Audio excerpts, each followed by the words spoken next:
is Candy once again, and I want to address the freaking elephant that has been standing on our throat in most cases, that's holding us back from living the life that we really want. The thing that keeps us playing small. The thing that while we sort of talk about it, we don't address it fully. We sort of stuff it down. We want to ignore it. And it's the fear of being judged, criticized, ridiculed, shamed, not fitting in, not belonging, not being accepted. And so I want to talk about this idea of judgment. First of all, yes, people are going to judge you. So what? And I think about that. The reason I'm saying that is this, I really do think this is the elephant. This is the big freaking 4,000-pound elephant that like is suffocating us from playing in our fullness, from stepping up and truly saying yes to ourselves. It is really this space of, oh my God, what if they judge me? And I remember I had a mentor of mine years ago, that we were having this exact conversation. I got really wound up. She was talking about, I have this energy and I draw people to me, or, I can sort of shut down a room. It just depends. I need to be intentional about how I'm showing up. And, I said something about, she said, I feel you holding back sometimes. Go figure, story of my life. And she's like, I feel like you play small in areas of your life. And I said, and we went through this whole kind of like discussion around things. And, as it is, the first things you talk about are never the thing. And so we kept going into it. And she goes, so what is it? What is really the fear? What are you afraid of? And I remember saying, I'm like, what if they judge me? And I'll never forget her response. Like, she didn't miss a freaking beat. I will not forget what she responded. She goes, they will. And she then looked at me just like deadpan and said, so what? And it hit me for a minute. I was like, what? I'm like, well, thanks. I appreciate the support. And she's like, seriously. She goes, they're going to judge you. So what? And something clicked in that conversation. When I thought about the fact that someone's going to judge you. True. So what? And because here's the thing I want you to realize. It is human nature to judge. We have 5 senses. We are constantly observing, witnessing, experiencing 3 things through our sense of smell, through our sense of sight, hearing, taste, touch, whatever. Once we experience something, once something shows up for us, we will sort of assess it, we identify it, and then we make a judgment about it. Now, sometimes that judgment is very fleeting. Sometimes that judgment is just, okay, we named it, we move on, we go on. The judgments that stick, however, are the judgments that are laced or are anchored in things that trigger us.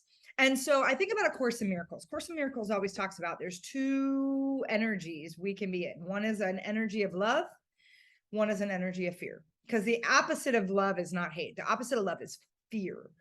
And so when we are coming from a place of our own fear, our own insecurity, our own demons, our own darkness, our own shit, and something triggers us, we immediately are seeing that reflected back to us in someone else, someone else, a circumstance, a situation, a person, a thing, whatever it might be. And so what you need to realize is that judgment is super subjective. I mean, it is like subjective as all hell. It is coming from the lens and the filter of your beliefs, your programming, your experiences, your thoughts, your shit, your stuff, your everything, the stories, the programming, the conditioning. So when someone judges you, what I want you to realize is it's not even about you. Ultimately, when someone is passing judgment, it's not about you. It's you are reflecting a space back to them that is having them feel triggered, having them feel insecure, having them feel unworthy, unvalued. And rather than we lean into that shit that's showing up, we either want to stuff it down, we want to ignore it, or we want to punch it in its face and project it out. We want to get it off of us. What we don't realize is it's such an opportunity. So this elephant that like walks into every room when people start to shrink and they start to contract and they start to be in a space where they're playing super fucking small, is because of this ridiculous fear that someone might judge you. And the reality of the situation is, the reality, the truth is the fact that you are going to be judged, period. And it's not about you. And for me, when I had that mentor say that to me, when she looked me in the eye and she said, yeah, they're going to judge you. So what? Was such a defining moment, because immediately I realized, holy shit, who am I handing my power over to? Who am I giving this like golden keys of permission to validate and decide whether or not what I have to say, how I show up, how I act, what I do, what I believe is of value or not? Think about that for a minute. We often give that permission to people we don't even know, like, trust, or respect. We internalize the biggest amount of bullshit from somebody else's crap, that because they said something that is probably a trigger for us as well, we start to spiral.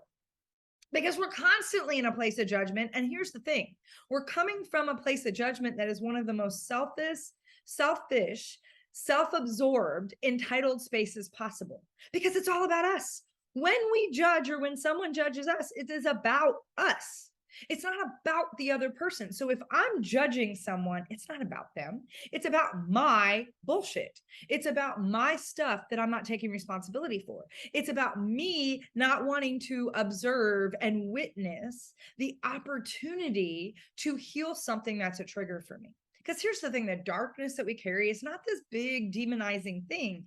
It is simply there to help guide us to move what is showing up into the light, into love, into a space of love. It's to allow ourselves to love ourselves through all of the experiences, all of the facets, all of the good, bad, and ugly.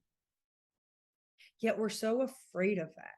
We have gotten into a space where we have literally dissociated and disconnected from ourselves, from life, in such a way that we don't even know how to truly love ourselves in our entirety. Like, all of us. That's the stuff we like about ourselves, and it's the stuff that we think we're missing or lacking. When what I want you to realize is you're enough. You're enough just because. You're enough because you're here on this earth in this moment, breathing air, and you woke up and got another day. There is no you have to do something. There is no getting permission. There is no somebody saying, oh, because again, there's that judgment. We hand that over when we say, well, do you think I'm enough? Do you think this is a value? Do you think I'm a value? And so when we allow that projection, when we allow that space, and by the way, I want you to think about this for a minute. Very rarely is the person judging you the person that's ahead of you. Because think about that. You are not being judged by somebody who's running a game ahead of you. Somebody who's out there leading their living legacy, somebody who's intentional in who they are, how they're showing up in and on purpose. Somebody who is truly got a desire to show up and inspire, influence, impact. Somebody who knows they were put on this earth at this moment in this time to actually activate and do something. They're not judging you.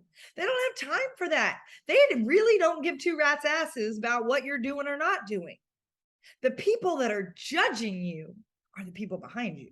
The people that are judging you are the people that, by you stepping into your fullness, by you stepping into your truth, by you being aligned as fuck, you are making them nervous. You are making them uncomfortable. You are making them see the reflection back of the areas that they have opportunity to heal and the responsibility that they're shirking. So I want you to think about this for a minute. People are going to judge you. They are going to judge you. It is human nature. It is a function of how we're wired. It is part of the 5 senses we have in this 3D plane, period. And who fucking cares? Seriously. Are you going to try to bend yourself into this like twisty pretzel kind of space to appease everyone? Because if you've noticed, when you try to be what you think others think you should be, because again, notice the double think there, right? What you think or what you perceive, others think or perceive you should be. Because all of it is subjective. All of it isn't even true. It's just this illusion.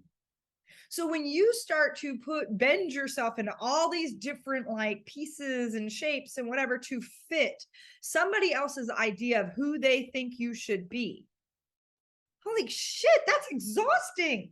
Think about that.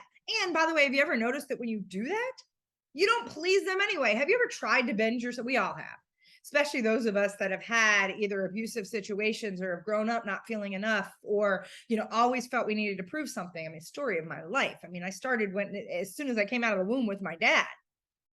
And this space of constant trying to prove my worth, constantly wanting to be seen. I love, and I know I'm on a couple tangents here, roll with it. But I recently saw, if you've done anything around the 5 love languages, there's actually someone who's come out and said there's really a 6th language. And I have to say the 6th one speaks to me even more than the 5, because mine is quality, is physical touch and quality time. However, the 6th love language is about being known.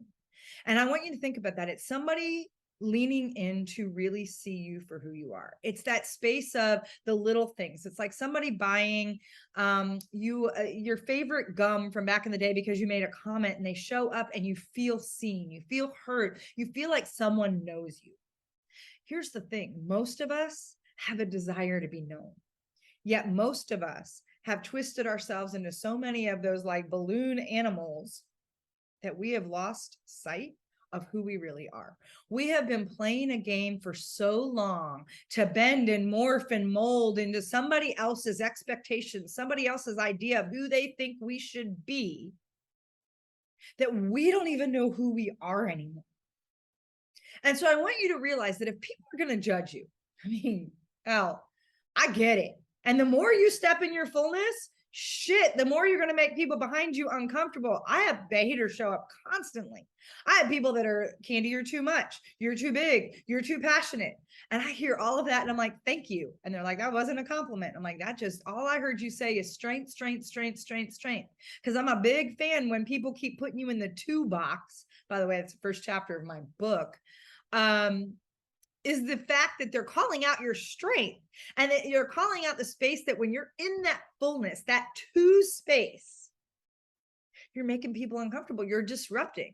And I've mentioned this before. Look, I'm here to be a tree shaker, people. I am here to be a fucking change agent and catalyst to get us out of this cage that we've been living in. And it starts with understanding that nobody gets to dictate who they think I should be.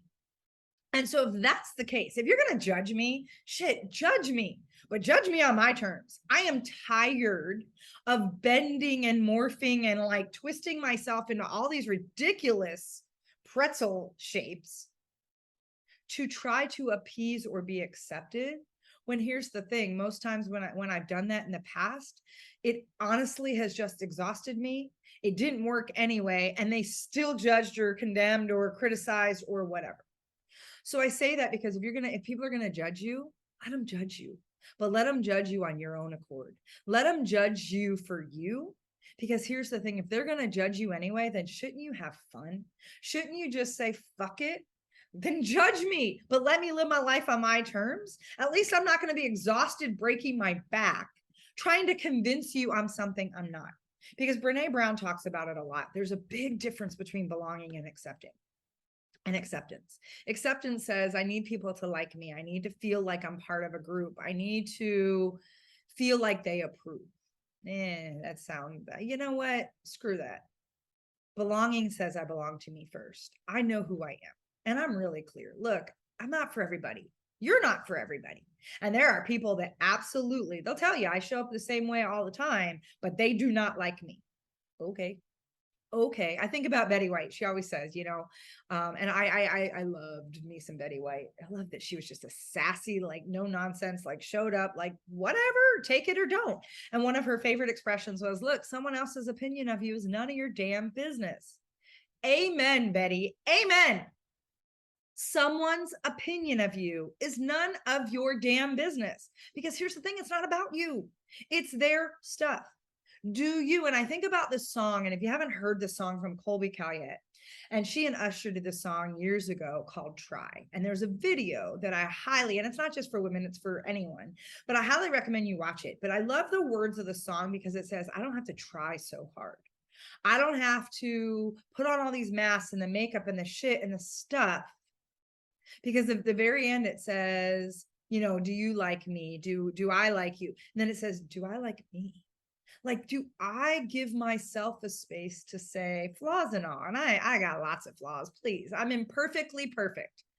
I'm very imperfectly perfect. Let's just get clear on that. And I love every aspect of my weirdness, of my imperfection, of my perceived flaws, of the shit that, sometimes makes me crazy. It's funny. I hear people that say, God, can you wear me out? I'm like, dude, be with me for a day. My mom used to say that all the time. She's like, God, Candy. And I love my mom. My mom and I have a great relationship, but she would say things like, oh, seriously, you exhaust me. You wear me out, because when, man, I'm all over the place, tangents and energy and passion and light. And it, again, manifesting generator, it is what it is. And my response always to her was, oh my God, I exhaust you. Try being in my body and my head for a day. Like literally last night, I woke up at 1:30 again and wrote an entire blog post around this topic at 1:30 in the morning on my phone, in bed, on my little note thing in the dark. The other night, it was 3:00 in the morning when I wrote a blog post that I wrote out. Like literally, inspiration comes when it does. And I've learned how to honor that. I learned how to love that about me. There's people like, that's crazy. That's weird. Sure. And it doesn't work for you. It's not your space. But look, when the message comes through, there's times I've told people, I'm like, I'll show up in a baseball hat. I show up no makeup on. I show up whatever. As if I waited to be perfect, if I waited to be just so, if I waited because I'm so afraid of what somebody's going to judge me. My God, this morning I did a video where literally I'd just gotten done working out. It's humid as fuck outside and I look like a hot mess. And I had something to share with you. So if I wait, I'm missing the opportunity to connect. I'm missing the opportunity to influence. I'm missing the opportunity to pour into you. So I want you to think about, where are you letting that fear of judgment and criticism hold you back?